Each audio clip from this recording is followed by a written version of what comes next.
I am getting work done today, let me tell you.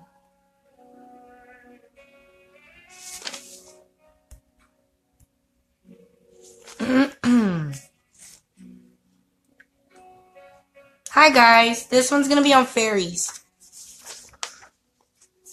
I just looked on my YouTube channel to see what videos or lessons I have missed to speak on, specifically on YouTube.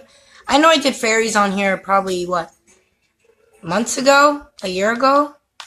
But we can always use some refreshing in our knowledge when it comes to certain beings or our growth and our practices, etc., etc. Correct? So, I have here tons of research that I've written and studied and tapped into, okay, so that I can educate you guys on this specific realm. I also do have the angel realm as well. I am in the middle of the demon realm. I also have little information here and there. I notice it's very low information, which means I have to work more with that beings, with the ET realm, what they're attracted to, the concept of them, how they look in human form, feature-wise, all of this stuff. Spiritual parasites is another one. The Pan, half goat, half man in nature. His information I have. I also have deities. The story that people portray them, but I also have the characteristics, which is pretty hard to find out unless you have that ability to find out. As a seer, I don't need to work with a deity to know their personality. Okay, I can just feel their vibration of their existence and know exactly what they are like. So if you're working with a certain deity and you don't know if this person vibrates a certain spectrum or, things like that, I can tell you that. And I can tell you what their characteristics are like. Like, be careful. They can be intimidating. Make sure you know what you're doing. Because if you piss them off, there'll be chaos. Like, things like that. That stuff naturally comes to my mind. Okay? So I do have different information on different beings depending on what you're dealing with. Shadow people is another thing I have. What else do I have? Psychic vampires, things like that. I'm actually writing a spiritual Bible on this stuff so that it can be passed on with this cosmic path that we're creating. Okay? So today's segment will be on the fairies and their families. Okay? A lot of these beings are related to fairies, and we do not know they're related to the fairy. Okay, so this is going to be very, very informative. Please share in any magical groups you have, anything like that, any fairy groups where they maybe are trying to learn that realm. Just share it with the open-minded people, okay? Because, skeptic people are going to see this as entertainment, when in all reality, we experience fairies on a daily basis. We do. Even skeptics deal with fairies on a daily basis. Okay? So, the first type of fairy is the pixie. Tinkerbell. The one with the little wings, and has the little fairy dust. Pixies. They're about 6 inches tall with wings. They are attracted to small children, laughter and happiness. They are also highly attracted to gardens. Their favorite flowers are the heathers. They also like flowery plants like jasmine, lavender, anything with a nice scent to it. Okay, that's what attracts fairies. We have different types of fairies. We don't just have pixies with wings. Another thing that I want to explain in this, okay? Yes, some of us have seen fairies with our 2 eyes because we have the ability to. But we have to remember that there are metaphysically existing, okay? Like, if you see a video of somebody finding fairy bones, it's not real, because fairies are not, most likely, they're not physical 3D. They come into our dimension. They do things. They help birth spring. They help birth winter, things like that. Like, they're part of the season changes. They're part of, the animals being compassionate naturally and unconditionally loving. They have a lot to do with that. It's not only one divine that has created everything. Everything has put a part into that creation, okay? Angels have helped created us also. So has the dark spectrum, okay? Light and dark. Remember, the overall spectrum is what created you, not the specific being that is vibrating that spectrum. So in a way, we still have to respect both spectrums. And fairies, they vibrate neutrally, okay? You have some that are known to be light, and then you have the other types of fairies that are related to the pixies that are not vibrating light. Okay? So remember, everything has a dark and a light to it. Balance. Balance is in everything. Okay? So pixies love gardens, love children, love laughter, and just happiness. Okay? In the metaphysical, as well as if you can see them with your abilities. They are 6 inches tall with wings. They don't necessarily wear clothes. When I have seen a couple of them, they have been naked. They have been in their flesh. And they're very quick. Okay. Also, pixies are known to be the ones that when they can't fly because their wings got wet or whatever, they actually jump on the backs of dragonflies. They do. Because dragonflies, they fly gracefully. It's kind of like a cab service for the pixies, okay? And not just the pixies. All types of fairies that are small, that need to go distances, tend to use a lot of our insects or animals to transport them, okay? So, they also like hummingbirds. They sip nectar from flowers like honeysuckle. That's their favorite. They're fun, they're loving, they're carefree, and they could be prankish. They like to giggle, they like to laugh. They often take household items and return them when they are done with them. Okay? They are more spontaneous and active than other fairies. So those are the most common ones that people are experiencing. Sometimes you'll see a color fly in your peripheral, like a light, and you're like, whoa, what was that? A lot of times that's a fairy. Okay? They have a short attention span. They are social, and they do have a king and a queen that they do follow. Okay? The next type of fairy family is the trooping fairies. Same size as pixies, but with no wings. They are known as trooping fairies because they travel together in long distances. The males often wear earth tone colors, green jackets. They tend to live near the woods where there is a lot of underbush. They can be friendly or sinister, so they're neutral. Okay? They're neutral energies. Next are brownies. A lot of people hear the term brownies and don't necessarily know what a brownie is, and no, not the delicious chocolate dessert that we love so much. I mean these legit metaphysical energies that are roaming our earth around us that we don't see roaming our earth around us. Brownies are 4.5 inches tall. They are smaller than the pixies and the trooping fairies. Okay? They wear brown clothing, are very meticulous, and tend to have no wings, but are quite capable of getting to high places by climbing on each other. Okay? These intelligent and good-natured fairies are originally from Scotland and are known as household fairies. They reside within the home and often do chores to help out a deserving human family in exchange for food and other offerings.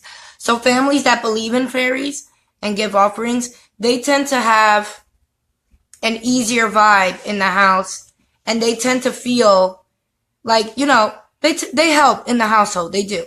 Okay? If you have infants, when infants are laughing in their sleep and stuff, I grew up learning that was angels, and it can be. There is a specific group of angels that work with children specifically, okay? And Anya's being one of them. They work with children, they play with children. Fairies also play with children.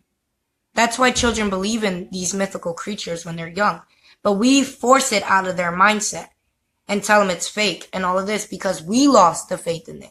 We lost the innocence and the purity as a child because of life, that now we can't see or experience the magic that a child can feel. So fairies are most of the time attracted to children and the innocence and the purity and the light that children illuminate out of their soul. Okay? So, next is the fawns. It's a creature of the woodlands. Okay? They live in the forest. The fawn has horns on its head and a body that resembles a goat, like Pan, the deity Pan. Okay? What else? Head and a body that resembles a goat below the waist and a human above. Fawns tend to be alluring, seductive, and compelling.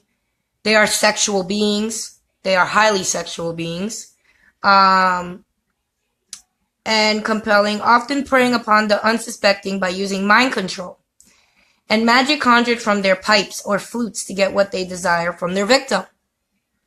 According to elves, if you see a fawn at your eyes, avert your eyes right away when you see fawns that half goat, half human, even if it's your third eye.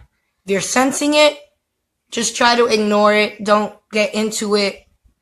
For the simple fact of you have to avert your eyes because as soon as they have your attention, you are under their control.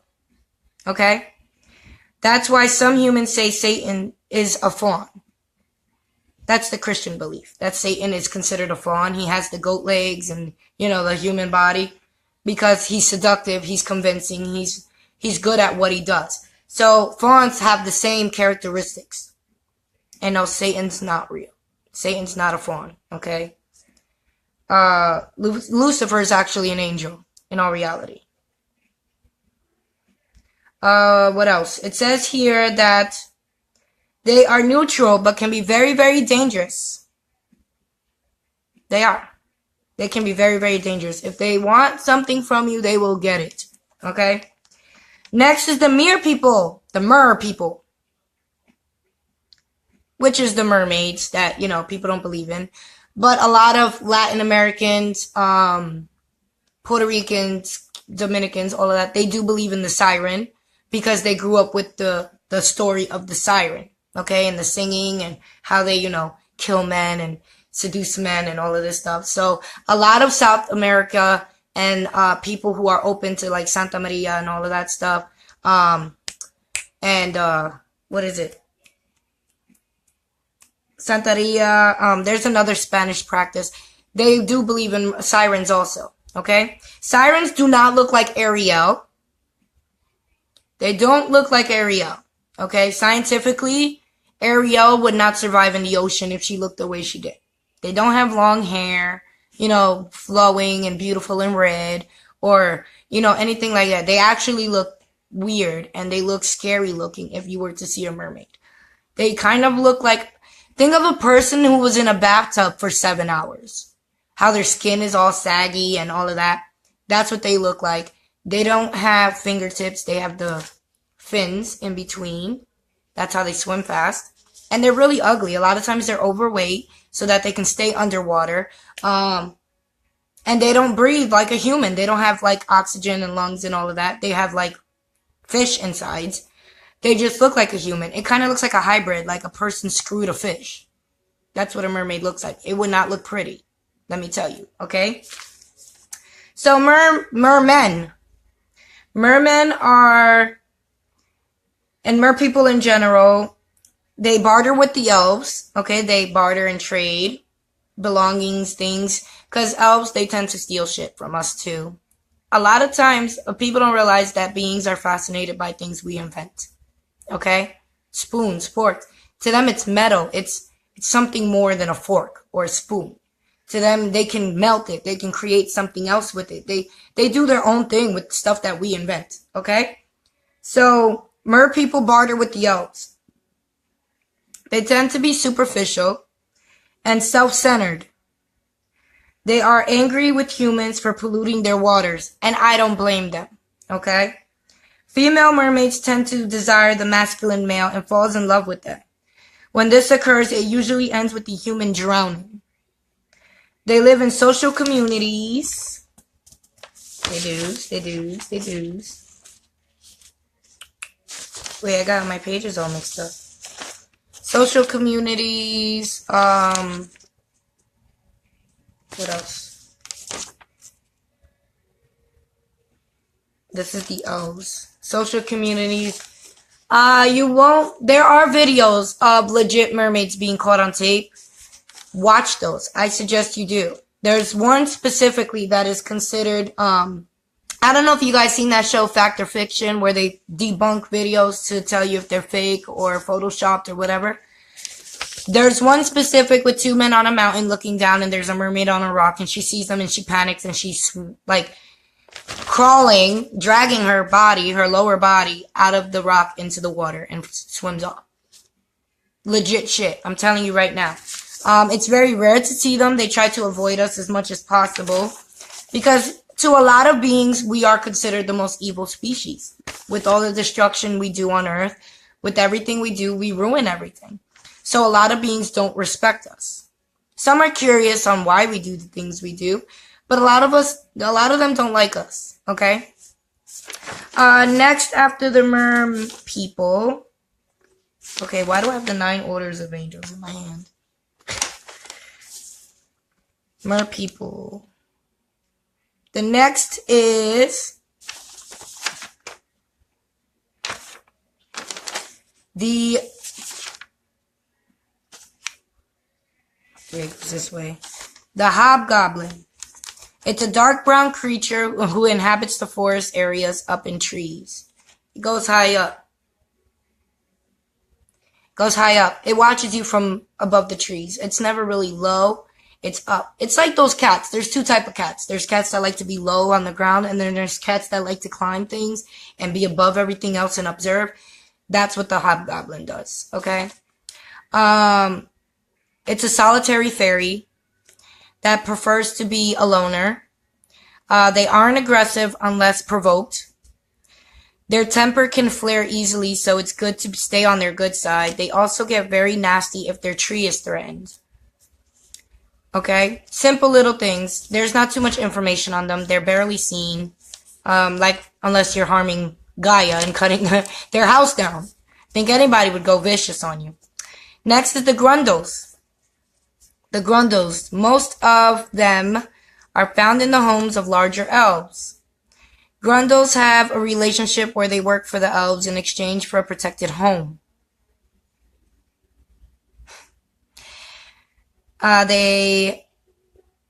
Grundles have a relationship where they work for the elves in exchange for a protected home. They are dedicated to the elf only. The home they live in of the elf, that's the only elf they're loyal to. They're not loyal to nothing else but that elf that is giving them protection in exchange of labor work, housework, all of that stuff, okay? It's crazy, right?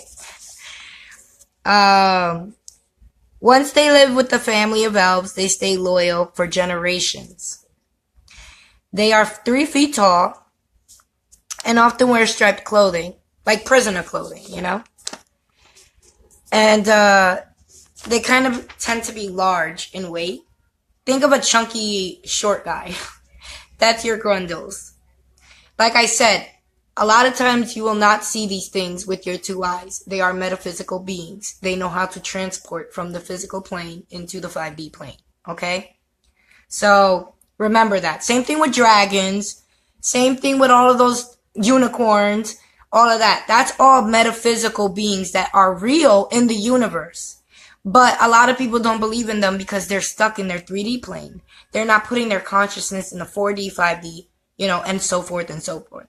So they're never going to really experience or witness or see these things that we are experiencing in our path. Okay? Elves. Elves, and not the ones Santa Claus has, because the ones Santa Claus has have a dark history with them. If you know about Krampus, those elves are actually representations of other beings. But I mean legit mythical elves. Ireland, a lot of Ireland believes in these mythical creatures as well. All of these mythical creatures. They even have a forest where humans are not allowed to enter because that is specifically for mythical creatures. It is their sanctuary. So that should tell you something. And leprechauns are really known in Ireland, okay? And they are not like the one in the movies that is like in the hood or in space or whatever the hell they made. This is a legit creature that does business. Think of Trump in the leprechaun world. All business. That's what leprechauns are, okay? Now, the leprechauns are pretty neutral also. They are considered solitary fairies rather than social. They are usually seen wearing green clothing, sometimes with red, and a green hat. They are used They are said to be shoemakers by trade. They do have the legendary pot of gold and enjoys mimicking the humans. They make fun of us. They don't like us. Most have red hair and a well-groomed beard. They are round built, which averages are 2 to 3 inches tall. They have trust issues with other fairies. Once they open up, they are social. When money is involved, they do business with anyone and anything. Okay? Now, this is the typical mythical Celtic leprechaun.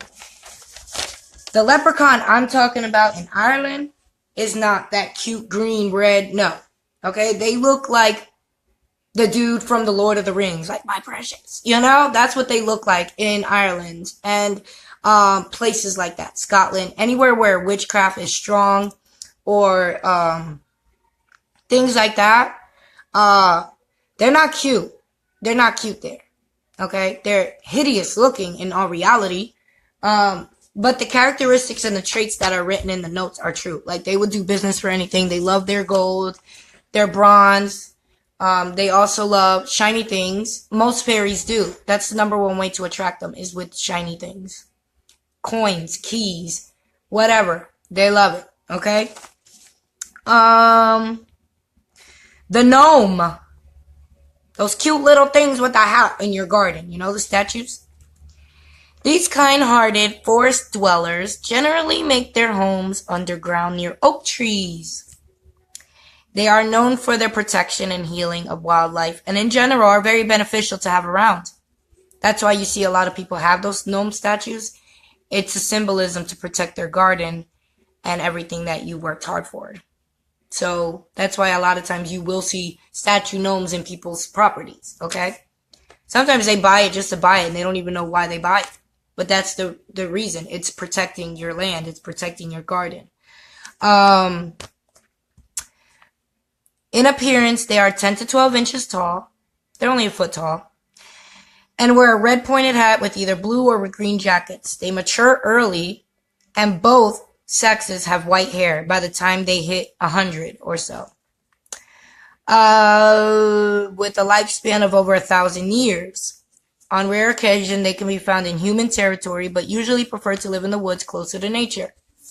There's also been, I think, videos of gnomes seen in, like, Peru, Spain, like, all those countries over there. They have the legit videos of these creatures being seen on tape. Where, you know, you see kids playing soccer and you see a little creature behind them walking this big, like a human this big, crawling behind them. Like, you gotta research this stuff. That's what I'm trying to tell you. Try to find your own stuff. The elves. Elves they're found in many places around the world. There are plenty in Scandinavia, many parts of Europe, and recently in the United States. They are a long-lived race and are gifted with sharper senses. They are graceful. They have the agility and perceptions than humans have.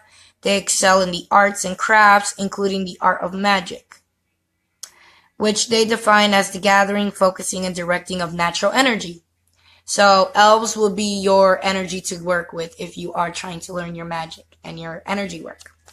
They dislike technology and live close to nature. This sounds like some humans, huh? Awakened humans. But wait, it gets better. They work with all aspects of nature, okay? Physically, elves are generally the same height as humans, or taller, but slighter and slender in build.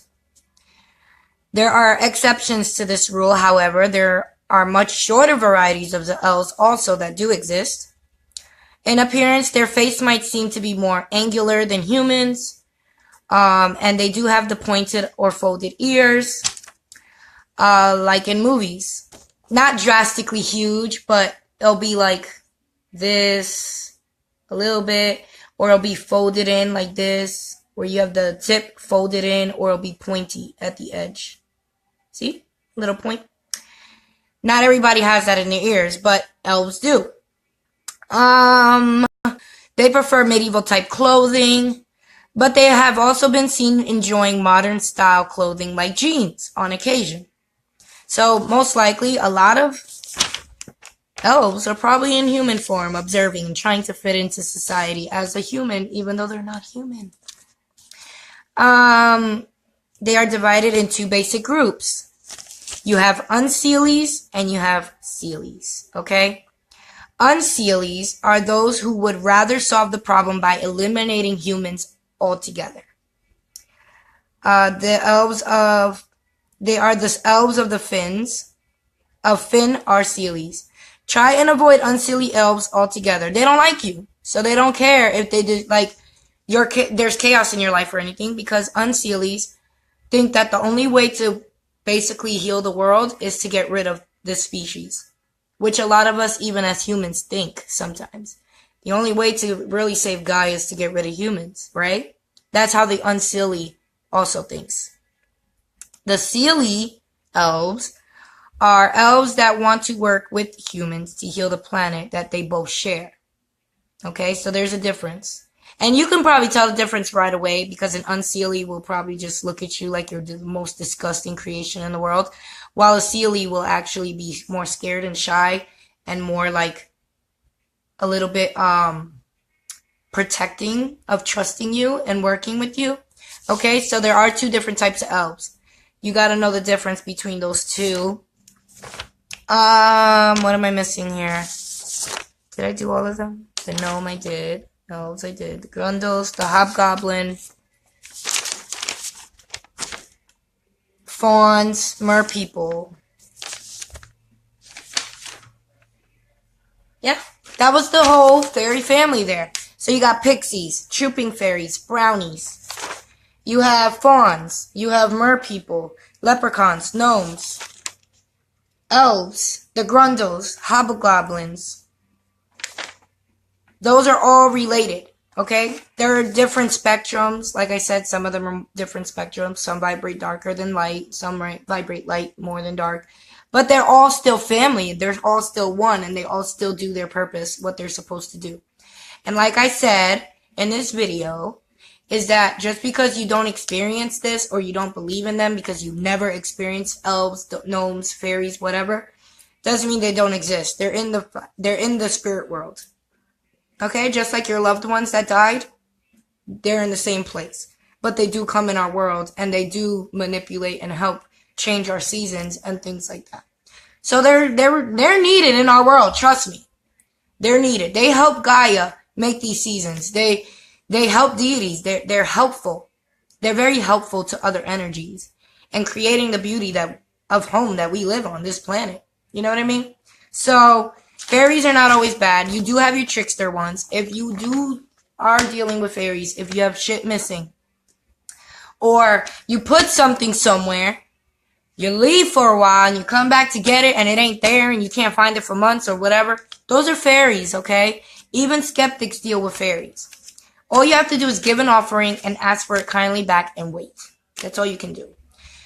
The light fairies, they tend to like sweet things, cinnamon, honey, nutmeg, heavy whipping cream, things like that. Get them honeysuckle flowers or things like that, since they like to absorb that. They're kind of like the bees in the metaphysical plane. They like to feed off of the flowers too, okay?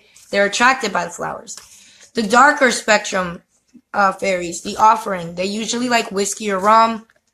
They like coins or shiny things. The light fairies also like shiny things. Glitter, coins, things like that. Jewelry. Light fairies love that. Dark fairies like that too. But they also like alcohol, tobacco, cigars, things like that. Like stuff that the humans make that kind of have a vibration or a reputation for vibrating darker. Or things like that. They love it. They're attracted to it.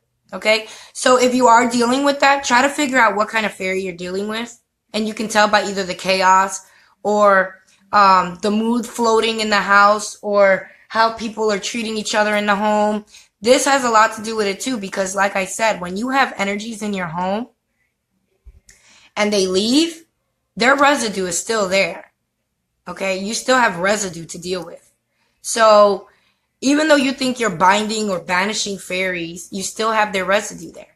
You're still going to have that chaos for a while if it's a bad one or, things like that. So Give those offerings, ask for your stuff back, and wait. I also suggest using pendulums. Pendulums are a great way to also connect with the fairy world. Okay, they love to play with the pendulums. They love to answer the questions. Pendulums actually are just basically going with the magnetic poles of Earth, the way the frequency in the air is going. That's how they answer. They connect with your energy, okay? And basically, you can use pendulums for vessels. You could put other energies in there. You can ask a guide to go in there. You can ask a fairy to go in there. But I suggest you use them because it's a good way to help you communicate with yes or no questions to other beings. You know, other beings don't speak English. They vibrate, they Morse code, they symbols, sigils, whatever they have to use to vibrate and communicate with you, but it's not in English. Sometimes your brain tries to translate it into English so you can understand it, but that doesn't mean they're speaking to you in English. Angels don't speak in English, they speak in Enochian. Some of them don't even speak Enochian. Sometimes you'll hear angels and it sounds like a static on a radio. You know, things like that. They have different ways of communicating. Okay, so all I'm trying to say is do some research when you're working with this. If you are dealing with the symptoms of fairies, if you're seeing lights in your peripheral really fast, things like that, those are fairies. If you have things missing out of nowhere and you know you're the only one in the house, those are fairies. Ask for it back, give an offering, show some respect. If you start disrespecting, expect more of your shit to go missing, okay? They're like the slickest thieves in all of the universe. Like, you won't even tell. You could have your keys right next to you and talk, and that shit will be gone. Okay, so all I'm saying is, if you believe in them or not, still show those energies respect. The same way you would show religious idols respect because you don't know for sure if they exist, do the same with mythical creatures too, because even though you can't see them physically, they're still watching you through one of those two-sided mirrors. You know what I mean? You see yourself, but they see you.